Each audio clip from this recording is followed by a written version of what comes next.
What would you do if your husband saw you flirting with your ex, and instead of arguing, just smiled, took your kids, and quietly started building a case to destroy your perfect life?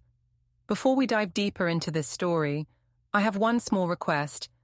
Please subscribe, drop a like, comment, and hit that hype button to boost this channel so more people can discover these incredible stories. The kitchen felt colder than usual that Tuesday morning. I stood at the counter, watching Adam methodically butter his toast while scrolling through his phone with the other hand. His movements were precise, calculated. Everything about my husband was calculated these days. "You're working late again tonight?" I asked, though I already knew the answer. The question hung in the air like steam from my coffee mug. Adam glanced up briefly, his grey eyes meeting mine for just a second before returning to his phone. "Client presentation tomorrow. Should be home by 9. Should be, not would be. The distinction wasn't lost on me. "Sophie has her school play rehearsal at 7. She asked if you'd pick her up." I stirred my coffee harder than necessary, the spoon clinking against the ceramic. "I'll try." He folded his napkin, perfectly in half, then in half again, and placed it beside his empty plate. "If I can't make it, you can get her, right?" If he can't make it. When had we started speaking in conditionals about our own children? I watched him gather his briefcase, the same leather one I'd bought him for our 5th anniversary.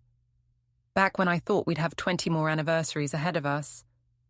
Back when he used to kiss me goodbye instead of offering that polite nod he'd perfected. "Adam." The word came out sharper than I intended.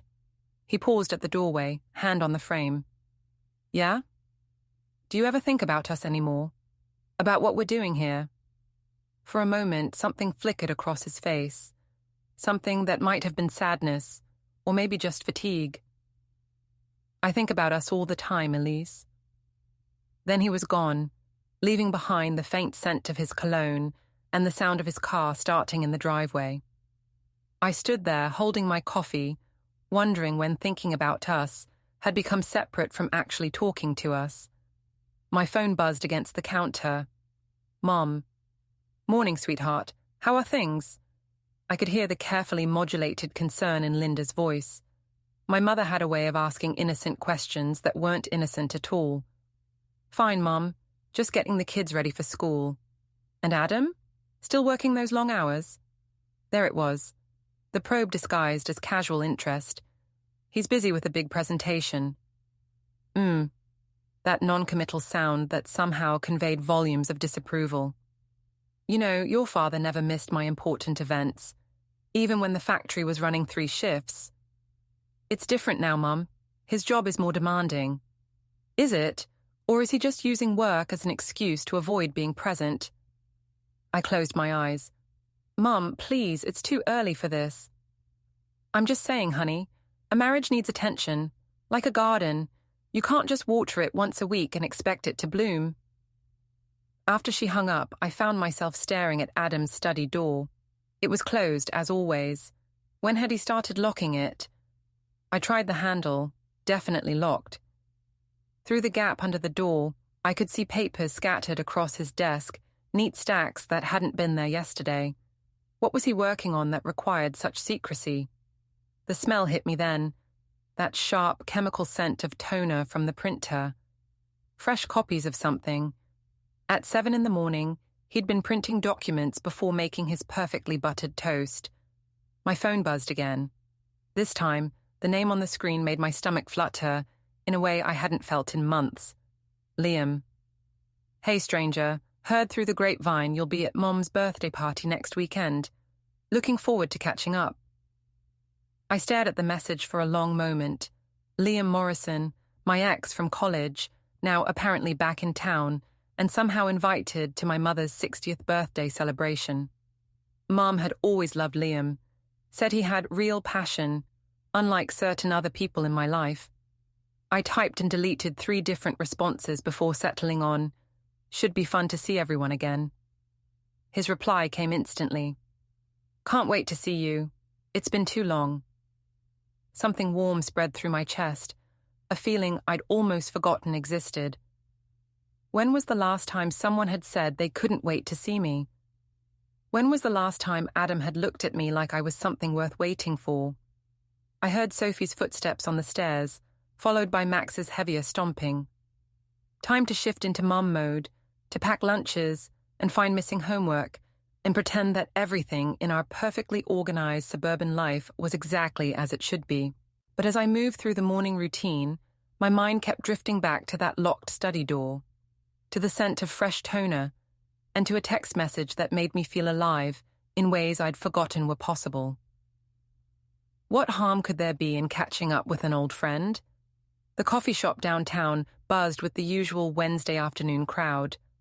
I'd told myself I was just running errands, that stopping by Meridian Cafe was purely coincidental.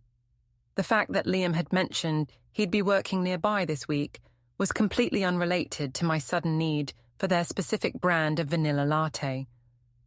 I spotted him before he saw me, sitting at a corner table with his laptop open, looking exactly like he had 10 years ago, except for the slight grey threading through his dark hair.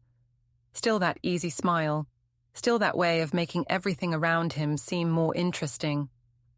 "Elise?" He looked up as I approached, and his face lit up with genuine pleasure. "I was hoping I'd run into you." "Just grabbing coffee," I said, trying to sound casual while my heart did something embarrassing in my chest. "Didn't expect to see you here." "Lucky coincidence." He gestured to the empty chair across from him. "Join me? Unless you're rushing off to soccer practice or PTA meetings or whatever it is suburban mums do these days." I should have said yes, I was rushing off. Should have grabbed my coffee and left with a polite wave.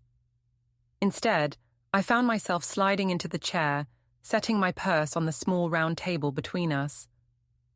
"So, Liam Morrison returns to his hometown. How very prodigal son of you." He laughed, that same rich sound I remembered from late nights in college dorm rooms. "Hardly prodigal, more like gainfully employed. Got transferred here to manage the new branch office. And you're staying. Depends on how welcoming the locals are." His eyes met mine, with an intensity that made me look away, focusing instead on the foam art in my latte. My phone buzzed against the table. Adam's name appeared on the screen. I let it go to voicemail. "Important call?" Liam asked. "Just my husband. He can wait." Something shifted in Liam's expression, a flicker of interest mixed with something else. "How is married life treating you?" The question hung between us, loaded with history and possibility. I could have said fine, wonderful, couldn't be better. Could have pulled out my phone to show him pictures of our last family vacation, gushed about Adam's promotion or the kids' achievements. Instead, I heard myself saying, "It's complicated." "Isn't it always?" "No, I mean," I paused, surprised by my own honesty. "I don't think it used to be. Or maybe I just didn't notice when it started getting complicated." Liam leaned forward, his attention completely focused on me. When was the last time someone had listened to me like this? Really listened, not just waited for their turn to talk about quarterly reports or parent-teacher conferences. "Tell me," he said simply. And somehow I did, about the distance that had grown between Adam and me like ice forming on a lake, so gradual you don't notice until you're standing on something solid and cold. About feeling invisible in my own house, like a supporting character in someone else's story. "He's not a bad person," I found myself explaining. "He's just absent. Even when he's there, he's not really there, you know?" Liam nodded. "I remember you in college. You were this bright, vibrant person who lit up every room she walked into. You deserved someone who saw that light." Past tense. Deserved. As if that version of me was gone forever. "I don't know what happened to her," I admitted. "She's still there." His hand moved across the table, fingers brushing mine. "I can see her." The touch was electric, sending warmth up my arm and straight to places I'd forgotten could feel anything. I should have pulled my hand away, should have stood up, made excuses, gone home to my responsible life and my polite husband. Instead, I let my fingers curl slightly, just enough to acknowledge the contact. Elise! I jerked my hand back as if burned, turning to see my sister Jenna approaching our table with a grin that was equal parts delight and mischief.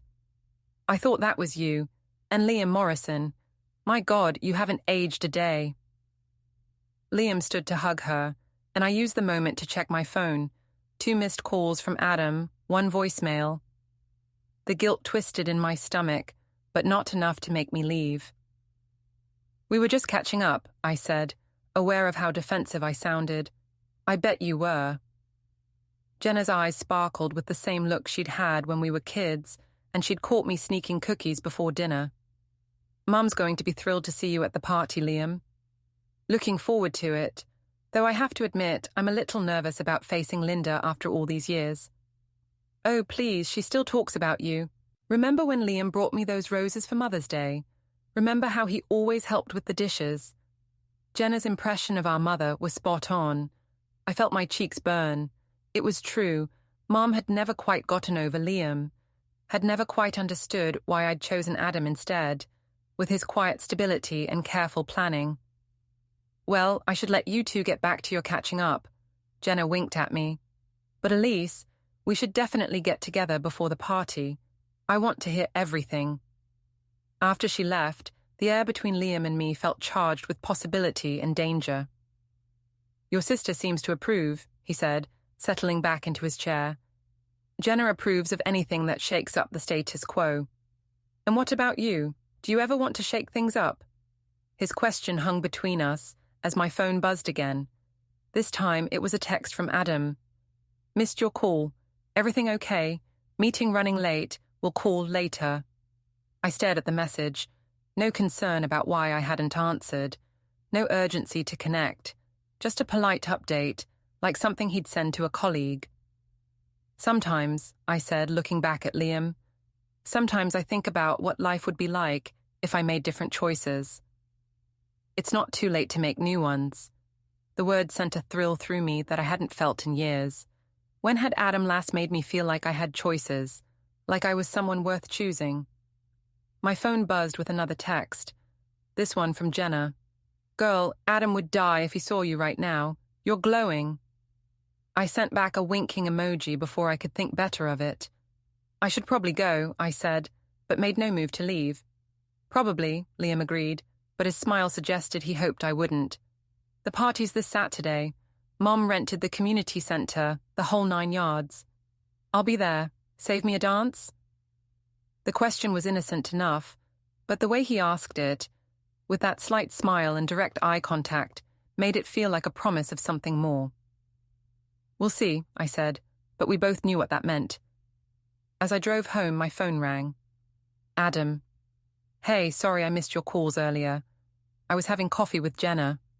No problem. Just wanted to let you know I'll be even later tonight. This presentation is turning into a bigger deal than expected. Of course it is. A pause. Everything okay? You sound different. Different. Not upset or angry, just different. As if he'd noticed something had shifted but couldn't be bothered to figure out what. I'm fine, just tired.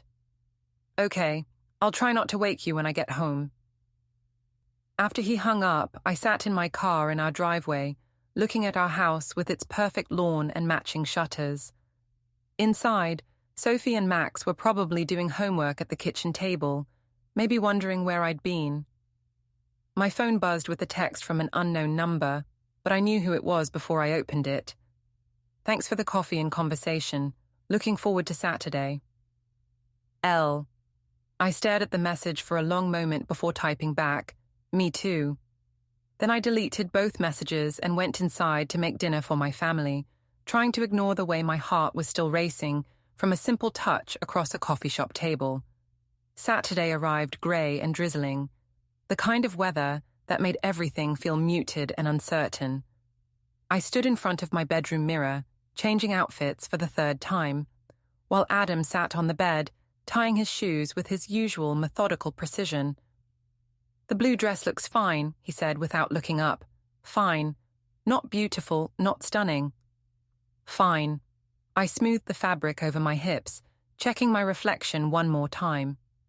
The dress was new, purchased Thursday afternoon in a moment of reckless spending that I'd justified as needing something special for Mom's milestone birthday.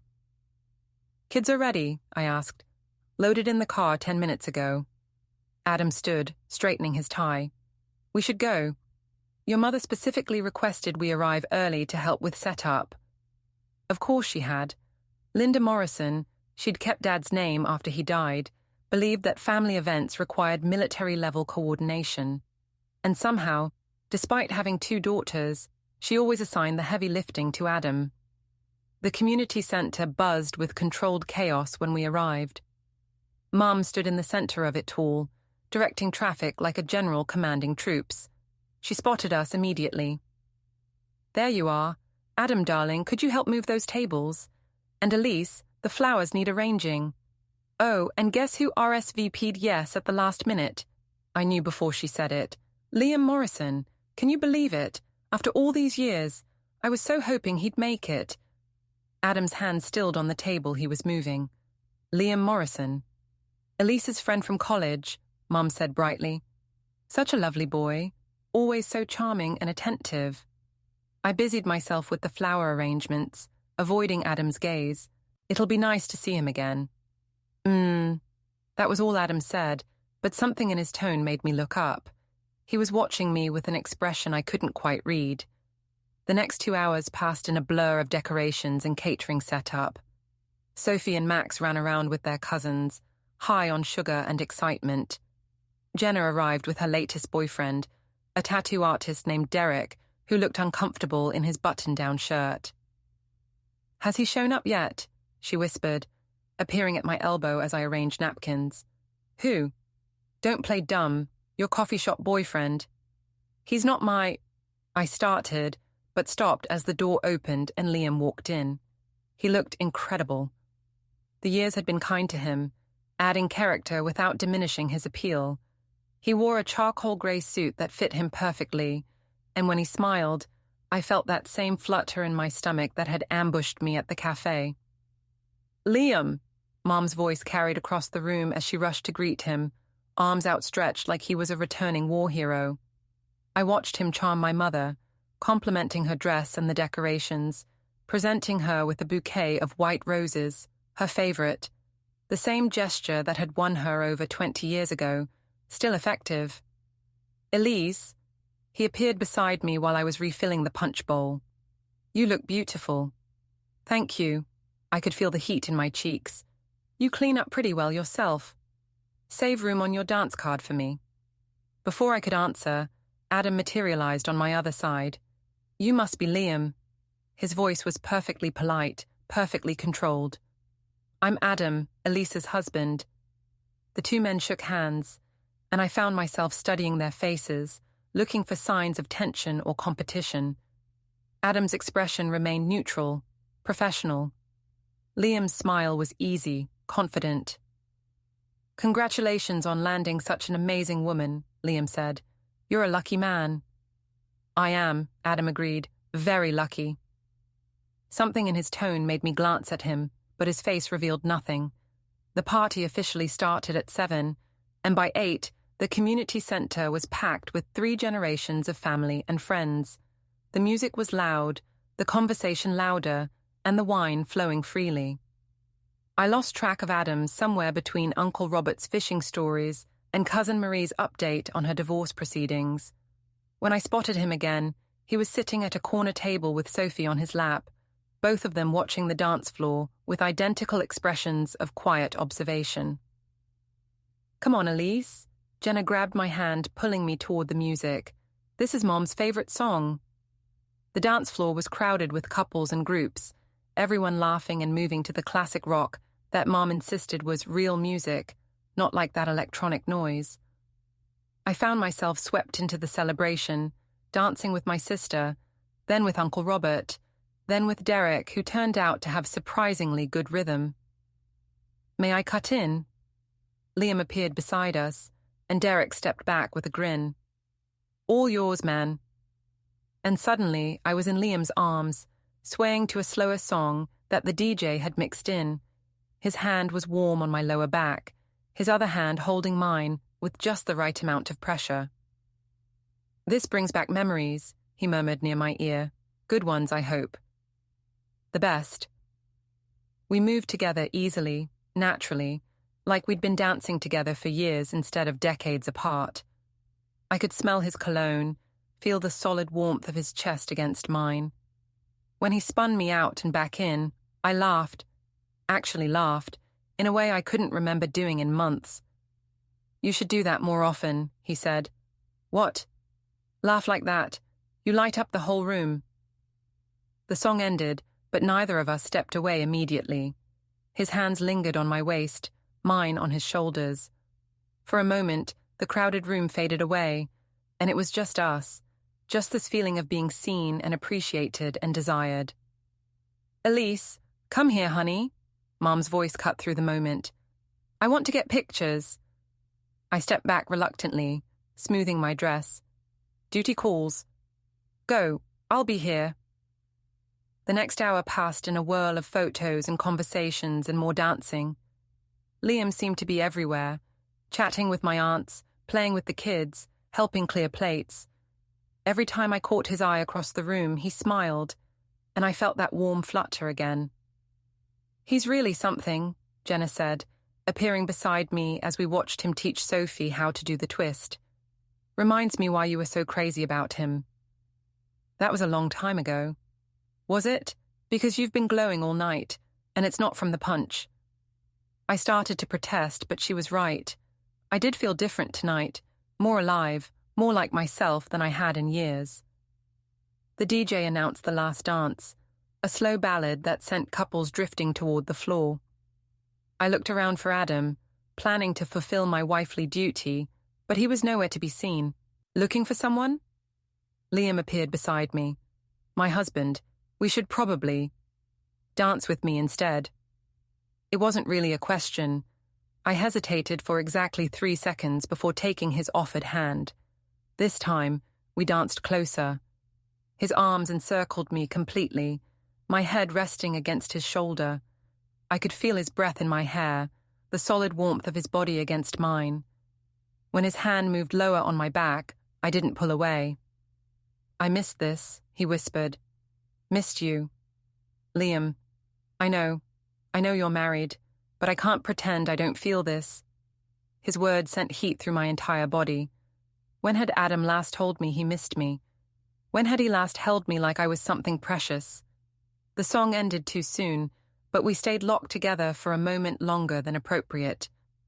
When I finally looked up, I found Adam standing at the edge of the dance floor, watching us with that same unreadable expression.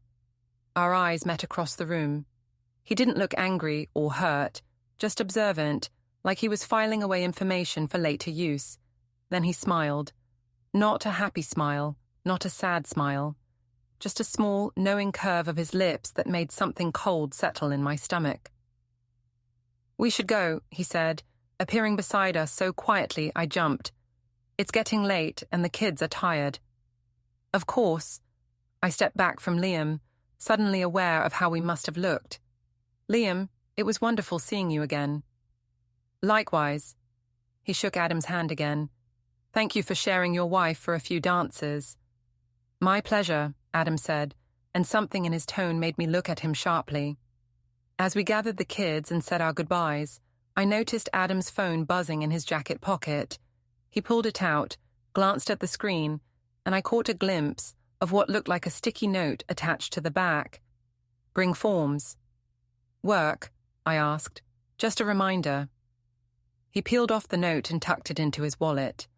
"Nothing that can't wait until Monday." The drive home was quiet except for the kids' chatter about the party. Adam's hands were relaxed on the steering wheel, his expression calm. He looked like a man without a care in the world. But as we pulled into our driveway, I caught him watching me in the rearview mirror, and that same cold feeling settled deeper in my chest. "Good party," he said mildly as we got the kids out of the car. "Yes, it was." "Your mother seemed happy." "She loves being the center of attention." "And Liam seemed to enjoy himself." I fumbled with my keys. I suppose so. Nice guy. Very attentive. The word hung between us as we walked to the front door. Inside, Adam helped get the kids ready for bed, while I changed out of my dress, hanging it carefully in the closet. When I came downstairs, he was in his study with the door closed. I could hear the faint sound of papers rustling, the quiet click of his keyboard. My phone buzzed with a text from an unknown number. Thank you for the dances. Sweet dreams. I stared at the message for a long moment before deleting it, but not before I noticed that my hands were shaking. Sunday morning arrived with harsh sunlight and a headache that felt like divine punishment. I found Adam in the kitchen, already dressed and feeding the kids breakfast with his usual efficiency. Morning, I mumbled, reaching for the coffee pot. Morning, sleep well? There was something in his tone, not accusatory, exactly, but not quite normal either. I studied his face, looking for signs of anger or suspicion, but found only that same calm politeness that had become his default setting. Fine. You? Like a baby. He ruffled Max's hair as our 4-year-old struggled with his cereal. I'm taking the kids to the park after breakfast. Give you some time to recover from last night. That's thoughtful of you. I try. After they left, I called my mother, knowing she'd want to dissect every moment of the party. Darling, what a wonderful evening. Everyone had such a lovely time. It was a great party, Mom. You outdid yourself. And wasn't it wonderful to see Liam again? He's aged so well, hasn't he? Still that same charm, that same warmth. Did you see how good he was with the children? I'd also seen the way several of my unmarried cousins had circled him, like sharks scenting blood, and the way he'd politely deflected their attention while keeping his focus on me. He seems to be doing well for himself. Oh, he is. We had quite a chat. He's managing that new investment firm downtown, very successful apparently, and still single. Can you imagine? A catch like that, still on the market. Mom, I'm just saying some women don't know how to appreciate what they have. Speaking of which, where was Adam during all the dancing? I barely saw him on the floor. You know Adam isn't much of a dancer. Your father wasn't either at first, but he learned because he knew it made me happy. That's what you do when you love someone. You make an effort. The criticism was subtle but unmistakable. In Linda's world, love was demonstrated through grand gestures and public displays of affection. Adam's quiet, steady presence didn't register on her romantic radar. Adam shows he cares in other ways. Does he? Because from where I was sitting, it looked like he spent most of the evening in that corner, watching everyone else have fun, almost like he was taking notes. Something about that observation made me uncomfortable, though I couldn't say why. He's just not a party person. Well, at least you looked like you were enjoying yourself. That dance with Liam, my goodness, you two looked so natural together, like no time had passed at all. Heat flooded my cheeks. Mom, I'm married. I'm aware of that, darling. I'm just saying it's nice to see you smile like that again. You used to smile like that all the time, before... She didn't finish the sentence, but we both knew what she meant. Before Adam, before I'd chosen stability over passion, security over excitement. After we hung up, I wandered through the house, restless and edgy. In Adam's study, I noticed his desk was neater than usual, papers organized into precise stacks. His outbox contained a manila envelope with our return address but no destination label, just sitting there unsealed. I lifted the flap slightly and saw what looked like bank statements and legal documents, but Adam's car in the driveway sent me scurrying back to the kitchen before I could investigate further. "Mommy," Sophie ran to me as they came through the door. "Daddy pushed me on the swings really high." "That sounds fun, sweetheart." Adam appeared behind them, car keys still in his hand. "Good morning at home?" "Quiet. I talked to Mom. She's still floating from last night." "I bet. She seemed to have a good time." "Everyone did." "Yes," he said mildly. "Everyone seemed to enjoy themselves." That afternoon, Jenna called. Okay, spill. What was that about last night? What about? Don't play dumb with me, Elise. You and Liam Morrison looked like you were about to spontaneously combust on that dance floor. We were just dancing. Uh-huh. And I'm just calling to discuss the weather. Come on, I saw the way you two were looking at each other. The way he was touching you. My face burned.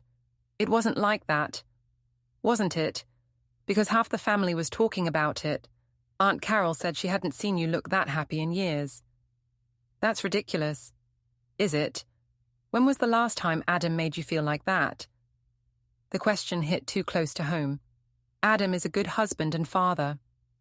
That's not what I asked. I asked when he last made you feel alive, desired, like a woman instead of just a wife and mother. I couldn't answer because we both knew the truth.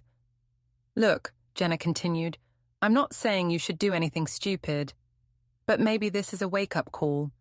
Maybe it's time to figure out what you really want.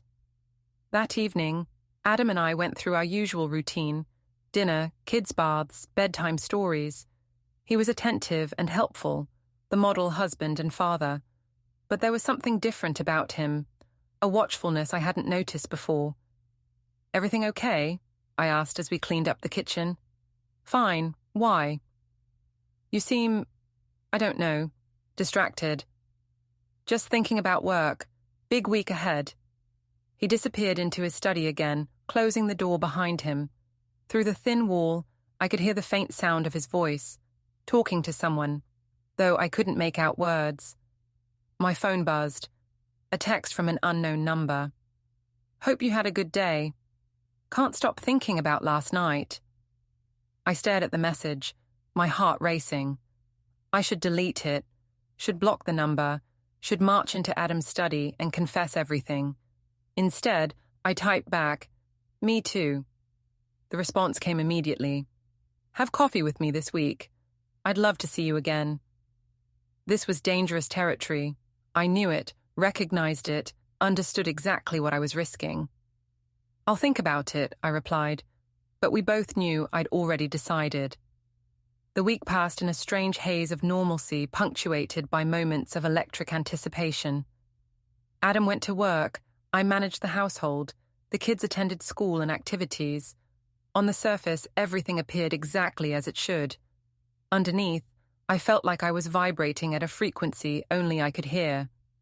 Wednesday afternoon found me at Meridian Cafe again, telling myself I was just grabbing a quick coffee before Sophie's dentist appointment. The fact that Liam had mentioned he'd be working nearby was purely coincidental. He was waiting at the same corner table, 2 cups already ordered. "You came," he said, standing as I approached. "I said I'd think about it."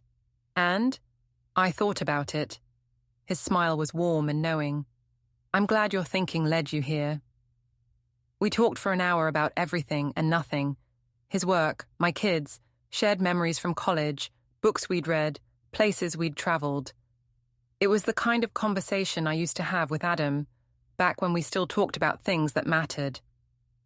"You're different than I remember," Liam said as I prepared to leave. "Older, more tired, more complicated. It suits you." His hand brushed mine as he helped me with my coat, and I didn't pull away. "Same time Friday?" he asked. I should have said no, should have explained that this was inappropriate, that I was married, that we were playing with fire. "Same time Friday," I heard myself say. That evening, Adam was quiet during dinner, responding to the kids' chatter, but not initiating conversation.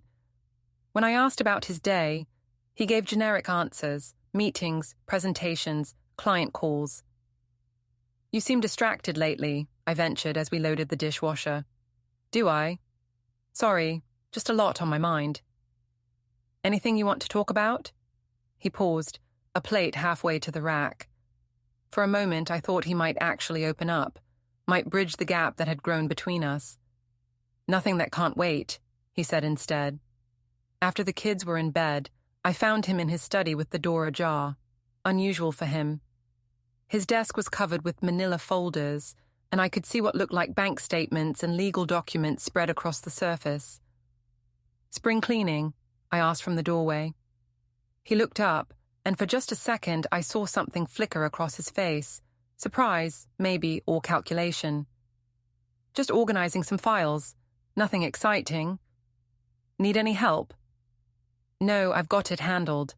Thanks, though. He gathered the papers into a neat stack, sliding them into a thick binder labeled Home Auto Bank. As he closed it, I noticed several other similar binders on the shelf behind his desk, organized, labeled, waiting. Adam, is everything okay? With us, I mean. He set down his pen and looked at me fully for the first time in days. Is there a reason it wouldn't be? The question felt like a trap, though I couldn't say why. No, we don't talk much anymore, about real things. What would you like to talk about? Another trap. Or maybe I was being paranoid, reading significance into perfectly normal responses. I don't know. How we're doing, where we're going, whether we're happy. Are you happy, Elise? The way he asked it, so calm, so measured, made me feel like I was being interviewed rather than having a conversation with my husband. I want to be. That's not the same thing. No, I admitted. It's not. He nodded as if I'd confirmed something he already knew. Well, we should probably both think about that. Friday's coffee with Liam lasted 2 hours. We talked about our marriages, his failed engagement 5 years ago, my growing distance from Adam. The conversation felt intimate, dangerous, necessary. Do you ever wonder what would have happened if we'd stayed together? He asked as we prepared to leave. Sometimes. I think about it a lot, especially now, seeing you again. Liam, I know you're married, that you have children, that this is complicated, but I can't pretend I don't feel something here. Neither could I. The attraction, the connection, the sense of being truly seen for the first time in years. It was intoxicating. I should go, I said, but made no move to leave. Should and want are different things. Yes, they are. He walked me to my car, his hand warm on the small of my back. As I fumbled with my keys, he stepped closer. Elise. I turned and suddenly we were inches apart. I could feel the heat radiating from his body, smell his cologne, see the flecks of gold in his brown eyes. I should go, I repeated, but my voice was barely a whisper. You should, he agreed, but neither of us moved. For a moment I thought he might kiss me. For a moment I wanted him to. Instead, he stepped back, giving me space to breathe. Drive safely, he said. At home, Adam was playing with the kids in the backyard, pushing them on the swing set he'd installed last spring. Through the kitchen window, I watched him lift Max high in the air, both of them laughing at something I couldn't hear. He was a good father, a good provider, a good man. So why did I feel like I was suffocating? Mommy! Sophie ran to me as I stepped outside. Look how high Daddy can push me. Very high, sweetheart. Be careful. Adam caught my eye over her head. Good afternoon. Fine, just errands. That non-committal sound that somehow conveyed volumes. That night, after the kids were asleep, I found Adam in his study again. This time, the door was closed, and I could hear the faint sound of a shredder running. I knocked softly. Adam? Everything okay? The shredding stopped. Just cleaning out old files. Be done in a minute. Okay, I'm going to bed. I'll be up soon. But when I woke at 2 a.m., his side of the bed was empty. Through the floor, I could hear the faint sound of papers rustling, the quiet click of keyboard keys. My phone, charging on the nightstand, showed a text from an unknown number. Can't sleep, thinking about you. I stared at the message for a long time before typing back. Me too. See you Monday. I hesitated, my finger hovering over the keyboard. Downstairs, I could hear Adam moving around, the soft sound of file drawers opening and closing. Yes, I typed. Then I deleted the entire conversation and tried to go back to sleep, listening to the sounds of my husband working in the darkness below. Monday morning arrived with an unexpected text that changed everything. Your presence is required downtown, Friday 10:00 a.m. Family Court Building, room 237. I stared at the message, reading it 3 times before the words sank in. Family Court. My hand started shaking. Adam, I called, but heard only the sound of his car starting in the driveway. He'd left early again, before I could show him the text, before I could ask what was happening. I tried calling him, but it went straight to voicemail. Adam, I got a strange text about family court on Friday. Call me back. He didn't. The week crawled by in a haze of anxiety and confusion. Adam was polite but distant, coming home late each night with briefcases full of work. When I tried to bring up the court summons, he deflected. Probably just jury duty, he said Tuesday night, not looking up from his laptop. It said family court. Clerical error, then. But I caught him watching me when he thought I wasn't looking, and I noticed he'd started carrying a thick folder with him everywhere, the same binder I'd seen him organizing in his study. Thursday night, I couldn't stand it anymore. Adam, what's happening on Friday? He closed his laptop and looked at me directly for the first time in days. We're going to handle this properly. Handle what properly? Everything, Elise. We're going to handle everything properly. The calm certainty in his voice terrified me more than shouting would have. Friday morning, I dressed carefully, choosing a conservative navy dress and low heels. I had no idea what I was walking into, but instinct told me to look respectable, responsible. Adam was already gone when I came downstairs. A note on the kitchen counter said, "See you at 10. Kids are at Mom's for the day." The family court building was the imposing brick structure downtown, all marble floors and echoing hallways. Room 237 was on the 2nd floor, and as I approached, I could see people gathered outside. My mother, Jenna, Adam's mother, Marion, and several others I didn't immediately recognize. Then I saw Adam, standing calmly near the door, with that thick folder tucked under his arm. He was wearing his best suit, the one he'd worn to our wedding, and his expression was serene. "What's going on?" I demanded as I approached. "We're handling this properly," he repeated. Before I could ask what that meant, the door opened and a court clerk appeared. "Morrison versus Morrison. Please come in." Morrison versus Morrison. The words hit me like a physical blow. "Adam, what is this?" "This is the end, Elise." The courtroom was smaller than I'd expected, with wooden benches and fluorescent lighting that made everything look harsh and unforgiving. Adam took a seat at one table, his folder open in front of him, papers organized in neat stacks. I sat across from him, feeling like I was in a nightmare. The judge, a stern-looking woman in her 50s, reviewed the documents in front of her. "This is a petition for legal separation and custody modification, filed by Adam Morrison. Mrs. Morrison, do you have representation?" What? "No, I don't understand what's happening."